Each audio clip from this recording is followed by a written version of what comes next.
तो पिछले वीडियो में हमने वर्ण के बारे में विचार किया। आज हम वर्णमाला के बारे में विचार करते हैं। वर्णमाला। अब जो वर्णमाला किसे कहते हैं? जो वर्णों का पूरा समुदाय होता है, वर्णों का समुदाय, ये क्या कहलाता है? वर्णमाला कहलाता है।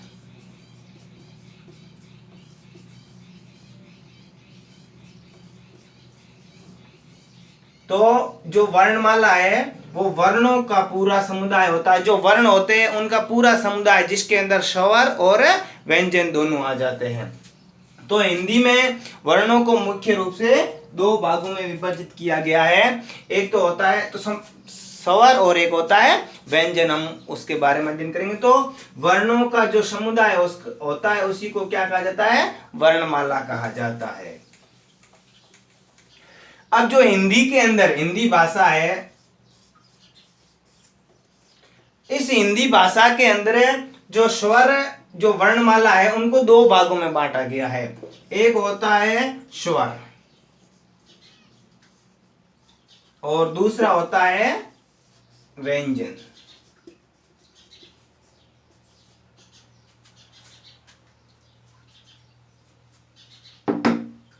जो स्वर होता है उसको संस्कृत भाषा में अच कहा जाता है और व्यंजन को क्या कहा जाता है?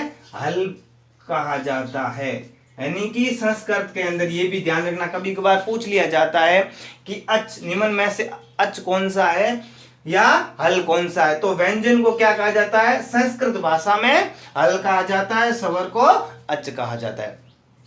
अब मुख्य रूप से जो स्वर और व्यंजन है उसमें क्या क्या फर्क आता है, हम उनके बारे में अध्ययन कर लेंगे। तो जो स्वर होता है उनका उच्चारण ध्यान रखना है। स्वर का जो उच्चारण होता है वो क्या होता है? स्वतंत्र होता है। पहली विशेषता है कि जो स्वर का उच्चारण क्या होता है? स्वतंत्र होता है। जब हम इनका उच्चारण करते हैं तब हमारे मुंह में किसी प्रकार की बाधा या कठिनाई उत्पन्न नहीं होती है और स्वर को किसी भी की सहायता नहीं लेनी पड़ती है उच्चारण करते समय, ये ध्यान रखना है। तो इसलिए स्वर का जो उच्चारण होता है वो स्वतंत्र रूप से होता है। उनका उच्चारण करते समय किसी और वर्ण की सहायता की आवश्यकता नहीं होती है। यानी कि वे वर्ण जो बिना किसी सहायता से उच्चारित किए जाते हैं या बोले जाते हैं उनको स्वर कहा जाता है। या ऐसे वर्ण जिनका उच्चारण है वो किस रूप से होता है? स्वतंत्र रूप से होता है, उनको क्या कहा जाता है? स्वर कहा जाता है। उसके बाद में आता है व्यंजन।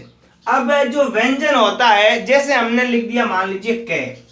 अब इस क के अंदर जब हम इसका उच्चारण करते हैं तो ए की ध्वनि आती है। इसमें किसकी ध्वनि आती है? ए की ध्वनि आती है। तो ये प्लस ए की ध्वनि बराबर क्या बनता है? क बनता है। तो ऐसे वर्ण जिनका उच्चारण किसकी सहायता से होता है? स्वरों की सहायता से होता है, उनको क्या कहा जाता है? व्यंजन कहा जाता है। यानी कि स्वरों की सहायता से उच्चारित होने वाले वर्णों को क्या कहा जाता है? व्यंजन कहा जाता है। क्या कहा जाता है? व्यंजन कहा जाता है। हिंदी के अंदर व्यंजनों की संख्या कितनी मानी गई है?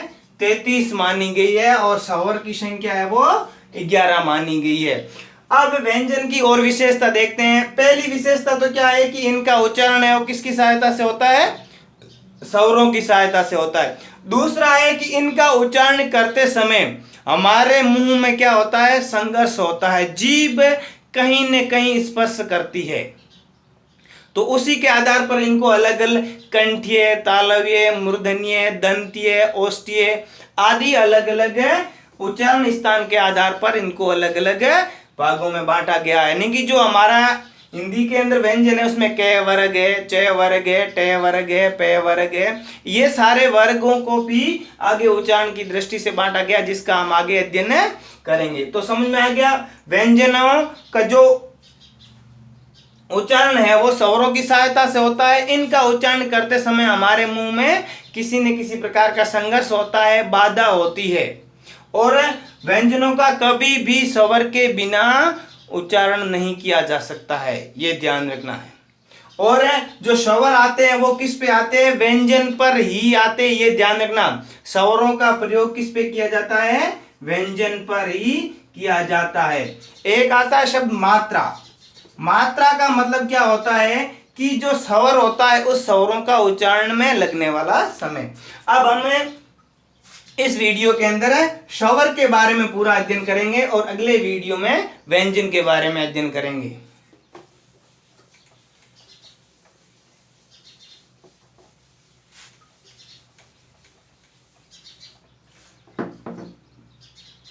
अब तो स्वर को संस्कृत भाषा में क्या कहा जाता है? अच् कहा जाता है। और स्वरों की संख्या हिंदी में कितनी होती है?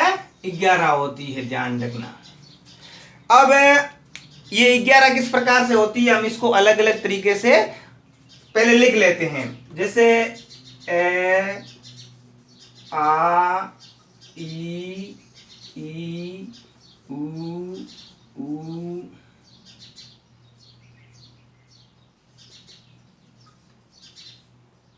री, ए, आई, ओ और औ। इनकी संख्या कितनी मानी गई है? 11 मानी गई। ये स्वर है, यानी कि ए, आ, ई, उ, री, ए, आई, ओ और औ। ये 11 है। 1 2 3 4 5 6 7 8 9 10 और 11। ये सारे के सारे क्या है? स्वर है। अब इसके अंदर है मूल स्वरों की संख्या, यानी कि जो मूल स्वर है। अब मूल स्वर के अंतर्गत आता है एक तो ए, ई, उ और री। ये सारे के क्या है? मूल स्वर है, यानी कि जो मुख्य रूप से बने हुए स्वर है। बाकी इनके अलावा जो स्वर है वो उन स्वरों को क्या कहा जा सकता है? बनावट के आधार पर उनको दीर्घ स्वर भी कहा जा सकता है, संधि स्वर भी कहा जा सकता है और संयुक्त स्वर भी कहा जा सकता है।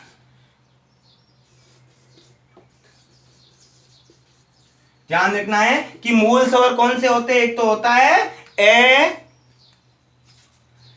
ई, उ और री। ये 4 के 4 क्या है? मूल स्वर माने जाते हैं। इसके अलावा जो भी है वो दीर्घ स्वर, संधि स्वर और संयुक्त स्वर कहलाते हैं, क्योंकि वो 2 या 2 से अधिक स्वरों से मिलकर बनते हैं, इसलिए उनको दीर्घ स्वर, संधि स्वर, संयुक्त स्वर कहा जाता है। अब हम पढ़ते हैं कि कौन कौन से स्वर होते हैं, वो दीर्घ और संयुक्त स्वर होते हैं।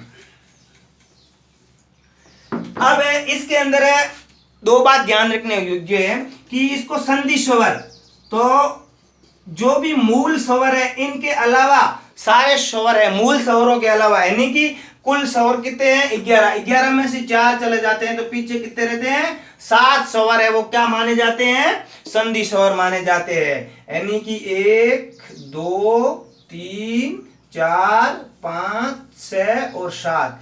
आ, ई, ए, आई, ओ और औ, ये सारे के सारे क्या माने जाते हैं? संधि स्वर माने जाते हैं। उसके अलावा एक होता है इसका दीर्घ स्वर। दीर्घ का मतलब होता है बड़ा बनना।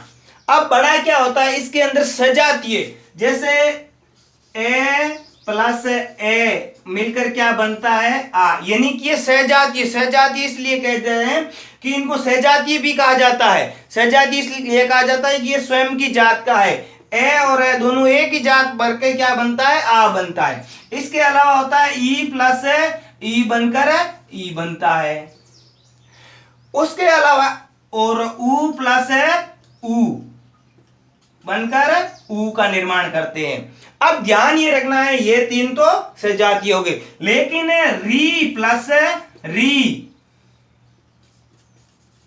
का निर्माण होता है, वो री का निर्माण होता है, लेकिन इस प्रकार का किसी भी शब्दों का में हिंदी भाषा में इसका प्रयोग नहीं किया जा सकता है। इसका प्रयोग है वो किस भाषा में किया जाता है? संस्कृत भाषा के अंदर इस बड़ी री का उपयोग किया जाता है। अब वर्तमान में लगभग हमारी हिंदी भाषा में इन री के बहुत गिने चुने शब्दों में ही प्रयोग किया जाता है। बाकी सभी का री का उच्चारण इस प्रकार से कर दिया गया है जो मानक भाषा के अंदर मान लिया गया है। मानक भाषा वो है जो मानी हुई भाषा है, जिसका यानी कि जो हिंदी पहले लगभग कठिन और क्लिष्ट लगती थी, उसका थोड़ा साधारण करके सरलीकरण करके उसको मानक मान लिया गया है। जो भारत सरकार के द्वारा, जो गृह मंत्रालय के द्वारा इस संबंध में समय समय पर हिंदी के सुधार के लिए जो भी समितियां बनी, उनके द्वारा जो भी बनाएगी उसको मानक भाषा मान लिया गया है।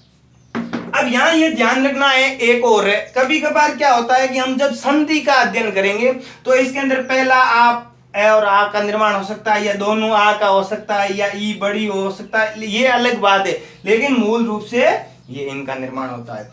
अब ये आ गया समझ में, दीर्घ स्वर कहलाते हैं। अब ए और ए का आ निर्माण करता है, ई और ई का ई, ऊ और ऊ का ऊ, और री का होता है। हिंदी भाषा में नहीं होता है, संस्कृत भाषा में इसका निर्माण होता है, ये ध्यान रखना है। अब इसके अलावा जो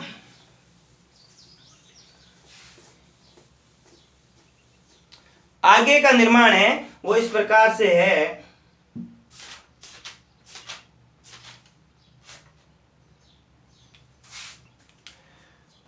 अब ए प्लस ई से किसका निर्माण होता है? ए का निर्माण होता है। ए प्लस ए से किसका निर्माण होता है? आई का निर्माण होता है। और ए प्लस ऊ से ओ का निर्माण होता है, और ए प्लस ओ से औ का निर्माण होता है। तो ये ध्यान रखना है। अब ये देखो, ये अलग अलग वर्ण है, ए और ई, सॉरी स्वर है, स्वर भी है, और वर्ण ए और आई ओ का निर्माण करते हैं, ए और ओ का निर्माण करते हैं, ए और ओ औ का निर्माण करते हैं। अब इनको क्या कहा जा सकता है? संयुक्त कहा जा सकता है। क्या कहा जा सकता है? संयुक्त कहा जा सकता है, या इन्हें संधि युक्त भी कहा जा सकता है। और दीर्घ हमने जो पढ़ा था, सजातीय थे, उनका निर्माण है वो दीर्घ वर्णों से हुआ था, यानी कि इस प्रकार से जो इनका निर्माण हुआ है वो उसी से हुआ है। तो ये आ गया समझ में आपको किस प्रकार से इनका निर्माण होता है। स्वर यानी कि स्वरों की मुख्य संख्या कितनी होती है? 11। 11 में से मूल स्वरों की संख्या कितनी होती है? 4, जिसके बारे में हमने अध्ययन किया। उसके बाद में जो दीर्घ स्वर है वो कौन कौन से होते हैं? आ, ई और ऊ होते हैं।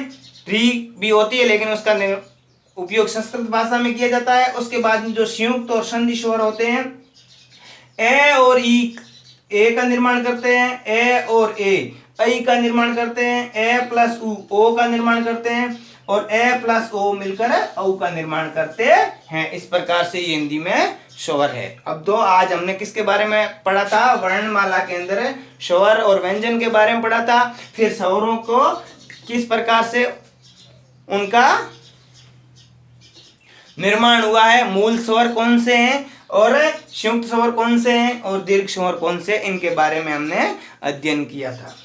अगले वीडियो के अंदर जब हम उच्चारण या ध्वनि के बारे में अध्ययन करेंगे तो उसके बारे में इनका वर्णन या अध्ययन करेंगे। वीडियो कैसा लगा जरूर कमेंट करें। आप सभी से निवेदन है कि आप मेरे चैनल को जरूर सब्सक्राइब करें। जब सब्सक्राइब की संख्या अधिक हो जाएगी तो मैं भी लाइव आपके सामने सम्मुख उपस्थित होऊंगा। इसके लिए आपका आशीर्वाद चाहिए। आप मुझे जरूर से जरूर लाइक और शेयर करें। मेरे चैनल का नाम है जो AB एजुकेशन है। आपका बहुत बहुत धन्यवाद।